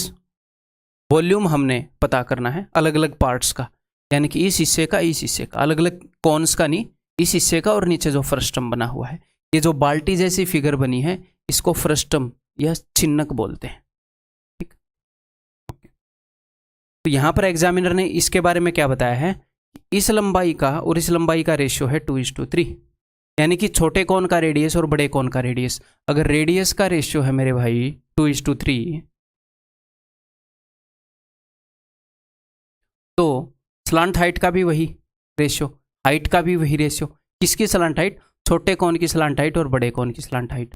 छोटे कोन की हाइट और बड़े कोन की हाइट। तो छोटे कोन की हाइट अगर 2 है तो बड़े, ये मैं वैसे ही बता रहा हूँ बस, तो बड़े कोन की हाइट है 3, तो इस वाले हिस्से की हाइट हो जाएगी 1 यूनिट, अगर आपको हाइट निकालनी पड़ जाए तो। ठीक है, तो ये अंडरस्टैंडिंग है, बहुत ही ईजी है, मुश्किल ही नहीं है इसमें कुछ। ठीक है, अगर रेडियस का ये रेशियो है तो इनके, इसने क्या पूछा है? वॉल्यूम। तो डायरेक्टली मैं बोल सकता हूँ इनके वॉल्यूम का क्या रेशियो होगा? क्यूब करूंगा, 2 का क्यूब 8, 3 का क्यूब 27।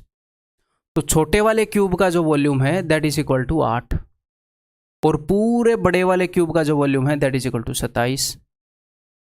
तो 27 में से 8 गए, इस हिस्से का जो वॉल्यूम है वो हो जाएगा 19। तो दो पार्ट्स, ये वाला पार्ट और इस वाले पार्ट के वॉल्यूम का रेशियो पूछा था 8:19। खत्म। क्लियर है? अब यही काम मेरी बात को ध्यान से सुनिएगा, मैं इस फिगर के साथ भी कर सकता था। यहां पर मैं ये बता देता कि इस साइड की इतनी लंबाई है 2, इस साइड की लंबाई है 3, कोरस्पॉन्डिंग पार्ट की कोई भी लंबाई बता देता, इसकी और इसकी बता देता, ये वाली हाइट और ये वाली स्लांट हाइट की बता देता, एज की बता देता, सेम अंडरस्टैंडिंग हो जाती। तो इस फिगर में और इस फिगर में कोई खास फर्क नहीं है, बस हमारे एग्जाम में ये ज़्यादा यूज़ होती है, ये भी एक आधी बार यूज़ होती है, वो हम क्वेश्चंस में करेंगे, तो डरना नहीं है इनसे। ठीक है, ये बताओ हमने जो कट लगाया है ये कहाँ पर लगाया है? Cut at a height of 1/3 from the bottom, bottom से 1/3, यानी कि अगर इसकी पूरी हाइट 3 यूनिट है, इसको दूसरे रंग में कर लें ताकि हमें कंफ्यूजन ना हो। अगर इसकी पूरी हाइट 3 है तो बॉटम से 1/3 हाइट पर कट लगाया है, यानी कि ये 1 यूनिट है, ये जो है ये 2 यूनिट है। ठीक है, हम कंपेयर करते हैं छोटा कौन इज टू बिग कौन, हमें कोई इंटरेस्ट नहीं है इन दो टुकड़ों में, तो छोटे कौन की बताओ, small is to big, small is to big. Small कौन की हाइट कितनी है सर? 2 है। बिग कौन की हाइट कितनी है? 2 और 1 3 है सर। वही आ गया 2:3। ऐसे मत कर देना 2:1। छोटा कौन इज टू बिग कौन, ये ध्यान रखना है। तो ये किस चीज़ का रेशियो? ये हाइट का रेशियो है। तो जो हाइट का रेशियो है वही रेडियस का, वही स्लांट हाइट का, सारी वन डायमेंशनल चीज़ों का वही। ये पूछ रहा है वॉल्यूम का बताओ, तो कोई दिक्कत ही नहीं है भाई। 8:27। छोटे कौन का वॉल्यूम 8, इसका वॉल्यूम 8, इसका वॉल्यूम 27, इसका वॉल्यूम 19। खत्म। 8:19 रेशियो। यहां पर cut at a height of 40% from the base. 40% यानी कि 2/5। अगर पूरी हाइट 5 यूनिट है तो बेस से 2 यूनिट ऊंचाई पर काट दिया गया, तो ये हाइट बच गई मेरे भाई 3। तो छोटे कोन की हाइट 3, स्मॉल कोन की। बड़े कोन की हाइट 3 और 2 5। ठीक है, अगर इनकी हाइट का रेशियो है, सारी वन डायमेंशनल चीज़ों का यही रेशियो होएगा, और ये पूछ रहा है वॉल्यूम का रेशियो 3 डायमेंशनल, क्यूब कर डालो 27:125। छोटे कोन का वॉल्यूम है मेरे भाई 27, पूरे बड़े कोन का वॉल्यूम है मेरे भाई 125। तो इस छोटे से टुकड़े का क्या वॉल्यूम होएगा? 125 में 27 घटाएंगे 98। That's it. ठीक घटाया ना मैंने? हाँ, क्लियर है। वहां पर देखो, अगर ये डिस्टेंस 1 यूनिट है, ये डिस्टेंस 2 यूनिट है, ये डिस्टेंस 3 यूनिट है, इसने 2 कट लगा दिए तो कोई दिक्कत ही नहीं है। अगर बेस के पैरेलल 2 से 1 से ज़्यादा लाइन खींच देता था तो हमें कोई दिक्कत होती थी? हमें तो कोई दिक्कत नहीं होती थी। ये छोटे वाली जो ट्रायंगल है ये भी बड़े वाली के सिमिलर है, ये छोटे वाली जो ट्रायंगल है ये भी बड़े वाली के सिमिलर है, या फिर ऐसे ही बोल सकते हो ये छोटे वाली ट्रायंगल इस बड़े वाली के सिमिलर है। हालांकि हम सबसे बड़ी के साथ कंपेयर कर लेंगे, है ना, यहाँ पर। ठीक है, तो सबसे छोटा कौन, सबसे छोटी ट्रायंगल देखो है, सबसे छोटा कौन ये है, इसकी हाइट क्या है? 1। इससे बड़ा कौन है ये, इसकी हाइट क्या है? 1 और 2 3। ठीक है, इससे बड़ा कौन है ये? 3 और 3 6। तो 3 कौन है? सबसे छोटा, उससे बड़ा, उससे बड़ा। ठीक है, तो ये वन डायमेंशनल चीजें हैं। तो 3 कौन है? कौन 1, कौन 2, कौन 3। इनकी हाइट्स का रेशियो है 1:3:6, हाइट का रेशियो। तो इनके वॉल्यूम का क्या रेशियो होएगा? क्यूब कर दो, 1 का क्यूब 1, 3 का क्यूब 27, 6 का क्यूब 216। That's it. अब आप इजीली बता दोगे, अगर इसका वॉल्यूम 1 यूनिट है तो इस पूरे का वॉल्यूम है भैया 27 यूनिट, तो इसका वॉल्यूम हो गया 26 यूनिट। क्लियर है? पूरे का वॉल्यूम 216 है तो 216 में से 27 घटाऊंगा, यहाँ पर आ जाए। ठीक, क्लियर है? अंडरस्टैंडिंग बढ़िया हो गई, ठीक ठाक हो गई। नेक्स्ट, अब यहाँ पर मज़ा आएगा मेरे भाई, द मज़ा विल कम हेयर। यहाँ पर जो मैं आपको फॉर्मूला बताऊंगा वो फॉर्मूला सारे प्रिज्म पर लगता है, सारी पिरामिड पर लगता है। एक ऐसा फॉर्मूला बताऊंगा कि प्रिज्म और पिरामिड का फॉर्मूला अलग से भी नहीं रटना पड़ेगा। तो क्या वो अलग से याद नहीं रखने पड़ेंगे? रखने पड़ेंगे। थोड़ी सी अंडरस्टैंडिंग बढ़ा रहा हूँ बस आपकी। ठीक है, ये जो है ये फ्रस्टम, ये कैसे बनता है पता है? ये बनता है अगर हम बेस के पैरेलल कट लगा दें और सिर्फ नीचे वाले पोर्शन को रख लें। ओके, तो हमने 2 तरह की फिगर देखी अब तक, एक तो प्रिज्म, एक पिरामिड। ठीक है, यहाँ पर टॉप और बॉटम सेम थे, यहाँ पर बॉटम इतना बड़ा है लेकिन टॉप जो है वो 0 था, 0 है, खत्म सिंह है। लेकिन यहाँ पर टॉप और बॉटम अलग अलग हैं। मैं इसके लिए आपको ऐसा फॉर्मूला बता दूंगा जो इस पर भी लगेगा, इस पर, तो आपको मजा आएगा ये सीखने में। देखना, मान लो चाहे ये फ्रस्टम आपने कौन से बनाया है, ट्रायंगुलर बेस वाले पिरामिड से बनाया है, स्क्वायर बेस वाले पिरामिड से बनाया है, फर्क नहीं पड़ता, ठीक है। इस बॉटम का एरिया मैंने मान लिया है A2 और इस टॉप का एरिया मैंने मान लिया है A1। इनका मैं एरिया मान रहा हूं, ठीक है, क्लियर मेरे भाई। और ये जो हाइट है ये मैंने मान ली है H, और ये जो स्लांट हाइट है ये मैंने मान ली है L। तो मैं आपको बता रहा हूं वॉल्यूम का फॉर्मूला जो कि हर एक चीज के ऊपर लग जाएगा। आयतन का फॉर्मूला वो होएगा 1/3 into A1 plus A2 plus √A1 A2 into height. अब मेरी बात ध्यान से सुनो, जब आप ये कर रहे थे ये उस पर भी लगेगा, ये सब पर लगेगा। थोड़े से मजे लेते हैं पढ़ाई के।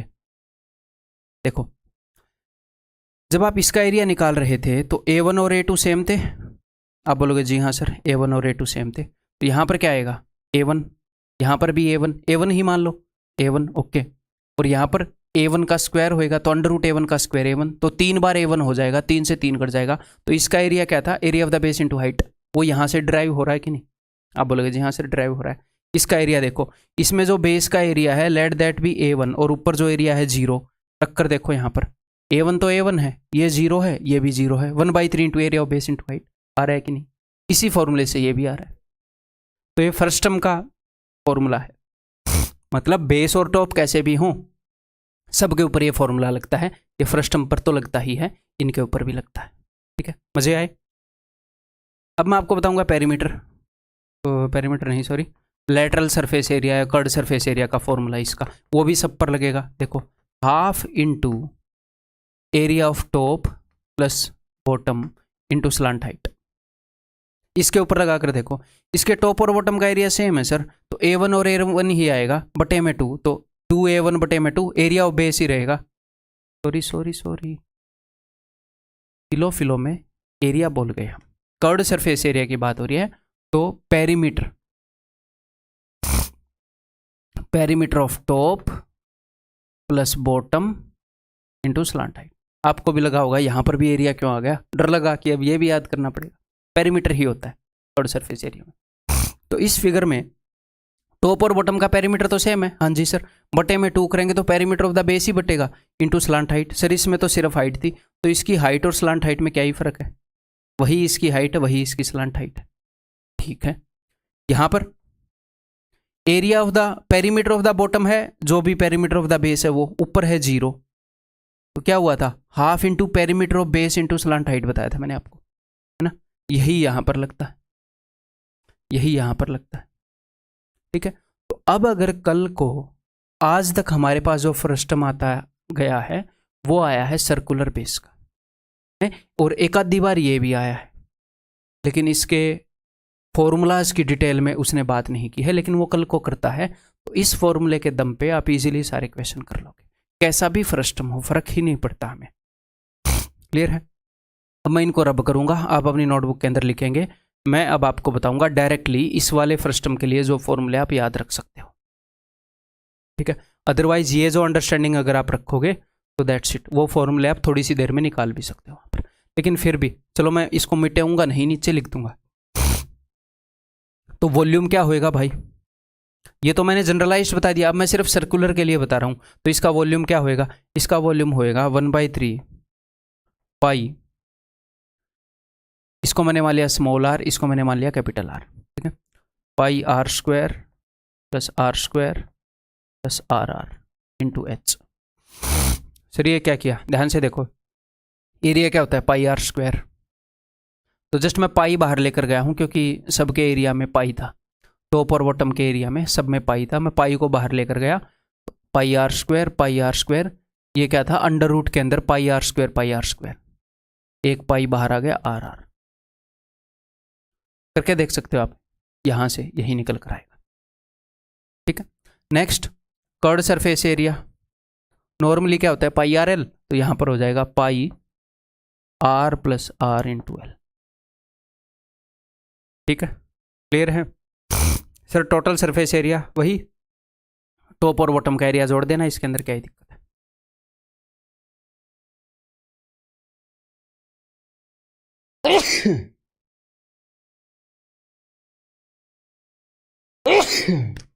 पता नहीं क्या मामला हो गया।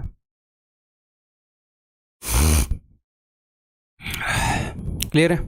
एक और चीज़ यहाँ पर मैं आपको बताना चाहूँगा कि अगर मैं यहाँ से यहाँ तक सीधी लाइन खींच दूँ, ये भी परपेंडिकुलर है, ये भी एच हो जाएगा, ये आर है तो ये भी आर हो जाएगा, तो ये क्या हो जाएगा, ये हो जाएगा आर माइनस आर। तो ये तीनों चीज़ें पाइथागोरस थ्योरम फॉलो करती हैं, बिकॉज राइट एंगल ट्रायंगल की साइड से ना, अगर ज़रूरत पड़े तो। Next, sphere cutting and headbox theorem. ये अब तक आया नहीं है, लेकिन ये इरेलेवेंट नहीं लग रहा, बिकॉज बिल्कुल बेसिक सी चीज़ें यूज़ करता है। तो ये मैं आपको बता देता हूँ, यहाँ पर थोड़ी सी देर लगेगी, 4-5 मिनट। अगर हम एक सफियर को काट दें तो मैं वो वाले फॉर्मूले नहीं लेकर आऊँगा जो हमारे सिलेबस से बाहर चले जाते हैं, जो सिलेबस के अंदर ही आते हैं। देखो, मान लो अपने पास एक ये सफियर है और ये इसके एक आधे इक्वेशन आए भी हैं कैट के अंदर। ठीक है, ये रिलेवेंट है बिकॉज इसके अंदर एक जगह तो पाइथागोरस थ्योरम लगता है, बिल्कुल बेसिक, कोई नई अंडरस्टैंडिंग भी नहीं होती, अभी आपको बताऊंगा। अगर हम सफियर के कहीं पर भी ऐसे कट लगा दें, ठीक है, तो ये मैंने ऊपर कर दिया। ठीक है, ये जो मैंने कट लगाया है, मान लो यहाँ पर ये जो रेडियस है, ये let this be small R. ठीक है, और ये जो हाइट बनी है या ये जो डिस्टेंस बना है, सेंटर से जितने डिस्टेंस पर कट लगाया था, मान लो वो डी है, तो ये तो 90 डिग्री होएगा। जी हाँ सर। और यहाँ से लेकर यहाँ तक क्या होएगा, ये तो सफियर का रेडियस होएगा। ठीक है, तो ये देखो पाइथागोरस थ्योरम बना रहे हैं, राइट एंगल ट्रायंगल है, R square equal to R square plus T square. Clear, बिल्कुल बेसिक है। अगर वो आपको ये बताएगा कि मैंने सेंटर से इतनी दूरी पर कट लगा दिया, तो बताओ उस कट का रेडियस क्या होगा। बड़े वाले सफियर का रेडियस आपके पास है, डिस्टेंस आपके पास है, तो वो आप बता पाओगे कि नहीं, क्या ये इररिलेवेंट जा रहा है, नहीं जा रहा बिल्कुल भी। ठीक, तो अगर वो इसके अंदर ऐसे कट लगाता है तो ये भी आप बताने के लायक होने चाहिए, ये पाइथागोरस थ्योरम फॉलो करेंगे। ठीक है मेरे भाई। अब एक और चीज़ यहाँ पर, एक एक्स्ट्रा चीज़ भी बताना चाहूँगा। ये चीज़ मैं आपको याद करवा देता हूँ। क्या, देखो, आप एक सफियर के अंदर अगर आप कट लगा रहे हैं, आप कहीं पर भी कट लगा लें, ठीक है, आप उसका कर्व्ड सरफेस एरिया निकाल सकते हैं, इसका भी और इसका भी एक ही फॉर्मूले से। और वो फॉर्मूला होगा कर्व्ड सरफेस एरिया का, अगर आपने सफियर को काटा है तो 2 पाई आर ये होएगा रेडियस ऑफ सफियर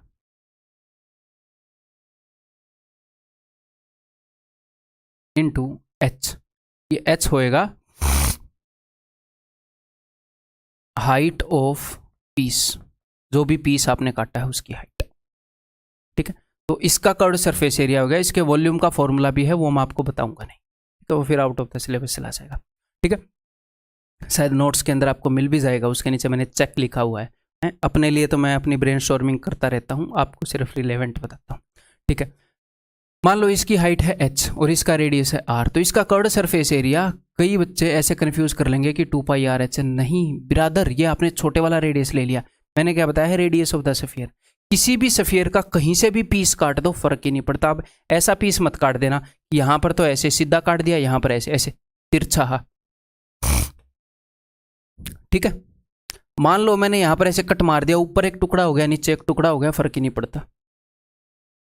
बीच में से ऐसे पैरेलल मार के एक टुकड़ा निकाल लो, कोई भी टुकड़ा निकाल लो किसी भी सफियर का, उसका ये फॉर्मूला होएगा कर्व्ड सरफेस एरिया का। तो इसका कर्व्ड सरफेस एरिया क्या होएगा, इसका कर्व्ड सरफेस एरिया होएगा, ध्यान से देखिएगा, 2 पाई बड़े वाला आर और इस पीस की जो हाइट है वो h।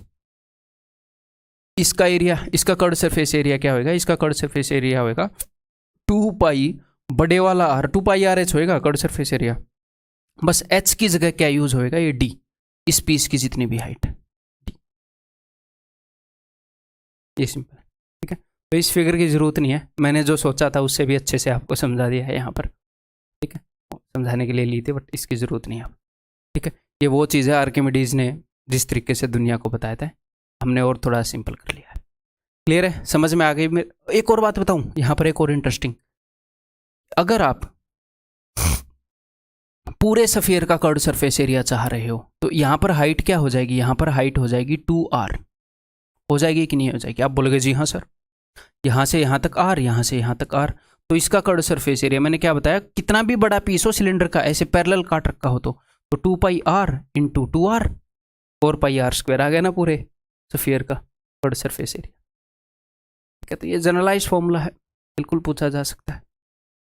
ठीक है भाई, सो दैट्स ऑल आज की क्लास के अंदर। बस एक आखिरी चीज़ बता देता हूँ जो हमने नहीं करनी, क्यों? क्योंकि ये इंटरनेट पर घूम रही है। ये है टोरस। टोरस बोले तो ये जो ट्यूब होती है ट्रक के अंदर, ट्रैक्टर के अंदर, साइकिल के अंदर, तो इसके वॉल्यूम वगैरह के फॉर्मूले, इसके सरफेस एरिया के फॉर्मूले आपको कोई बता सकता है, कोई क्वेश्चन पूछ सकता है, आपका कॉन्फिडेंस डाउन कर सकता है। दिस इज़ इर्रेलेवेंट, ये जस्ट मैंने बता दिया। किसी भी चीज़ का फॉर्मूला आप विकिपीडिया से, इंटरनेट से सर्च करके ढूंढ सकते हैं। इसका मतलब ये नहीं है कि वो एसएससी के सिलेबस में है, समझ रहे हो? तो ये फालतू में रटने की ज़रूरत नहीं है आपको। ठीक है, ये मैंने क्यों रखा है? अब कई बच्चे, मैंने रख दिया भाई साहब ऐसी हज़ारों शेप है, कितनी शेप्स का आप याद रखोगे? जो अपने सिलेबस में उसी का याद रखोगे ना, तो इसका याद रखने की ज़रूरत नहीं है। तो मैं वो सारी शेप भी आपके सामने नहीं दिखाऊंगा, ये भी मत याद रखना, ये भी मत याद रखना। जो एक प्रीवेलेंट है, जो बार बार आपको दिख सकती है, बस एक एग्जाम्पल के तौर पर दिखा दूंगा कि जो भी रिलेवेंट है मैं करवा रहा हूँ। जिस हद तक रिलेवेंट हो सकता है, एक स्टेप आगे भी जा रहा हूँ मैं, ऐसी बात नहीं है, बट इतनी स्टेप आगे भी नहीं जाना कि मतलब फालतू की चीज़ें हम रट रहे हैं यहाँ पर। ठीक है, यहाँ पर ये एक तो छोटे वाला सर्कल होता है, एक बड़े वाला सर्कल। छोटे वाले सर्कल के रेडियस को स्मॉल आर और बड़े वाले को कैपिटल आर से रिप्रेजेंट किया गया है, फिर ये चीज़ें निकाली गई हैं। मेरे को पर्सनली ये फॉर्मूले नहीं याद है, ना ही मुझे करने। ठीक है, अगर मैं इनको याद करना चाहूँ तो मैं इजीली निमोनिक्स बना सकता हूँ, बट दिमाग है डस्टबिन नहीं ना। तो दैट्स ऑल। इस वीडियो के अंदर अपनी अंडरस्टैंडिंग जो है वो सारी हो गई है। आपने गारंटीड ये बताना है कि आपको अंडरस्टैंडिंग कैसी लगी। अगर अच्छी लगी तो वो बतानी है, कोई फीडबैक हो थोड़ी सी और इम्प्रूव मैं कर सकता था। हालांकि यहाँ पर मैं इस तरीके से बता रहा हूँ कि हम टीयर 2 के बैच में कर रहे हैं, ये सोचकर। ठीक है, थोड़ी सी मैंने जानबूझकर फास्ट भी रखी है। अगर प्री में होता तो बहुत ही डिटेल से, प्यार से और ज़्यादा मज़े लेकर मैं बताता। ठीक है, अगली लेक्चर से हम क्वेश्चंस करेंगे बहुत सारे, जल्दी से जल्दी सारे टाइप के क्वेश्चंस एनफ अंडरस्टैंडिंग और प्रैक्टिस के साथ हम इस चैप्टर के ख़त्म करने की कोशिश करेंगे। फिर ट्रिग्नोमेट्री और हाइट एंड डिस्टेंस करेंगे। ठीक है भाई, फिर अरिथमेटिक मैथ स्टार्ट कर देंगे उसके बाद।